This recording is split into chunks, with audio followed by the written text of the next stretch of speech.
This channel does not promote any violent, harmful, or illegal activities. All content provided by this channel is meant for an educational purpose only.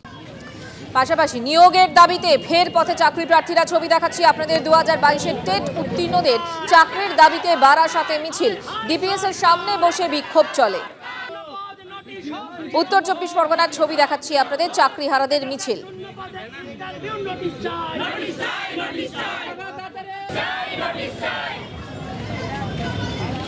প্রাথমিক শিক্ষা পর্ষদ থেকে জানানো হয় এবার থেকে বছরে ন্যূনতম 2 বার নিয়োগ হবে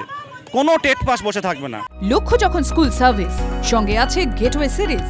অক্সিজোন বুকস কিন্তু আজকে 3 বছর পেরিয়ে গেল সেই প্রতিশ্রুতি এখনো রাখা হয়নি আমরা দীর্ঘদিন ধরে জানতে চাইছি জেলার শূন্যপদ কত জেলার টেট পাসের সংখ্যা কত জেলার ডিএলএড চাকরি প্রার্থীর সংখ্যা কত কিন্তু আমাদের চেয়ারম্যান কোনো সদুত্তর কোনো সঠিক বার্তা দিতে পারছেন না আমরা এতদিন পর্যন্ত আরটিআই করেছি আমাদের জেলার কত ভ্যাকেন্সি আছে সেটা এখনো পর্যন্ত জানানো হয়নি আজকে আমরা এখানে এসেছি চেয়ারম্যানের কাছে এটা জানতে এই জেলার কত ভ্যাকেন্সি আছে আজকে আমরা জেনে যাব এবং আমাদের যে প্রতিশ্রুতি অনুযায়ী যে 50,000 ভ্যাকেন্সি সেই ভ্যাকেন্সি সেরা সাফল্যের সঙ্গী হয়ে তোমার সাথে এসএসসি দর্শন গেটওয়ে অক্সিজন বুকস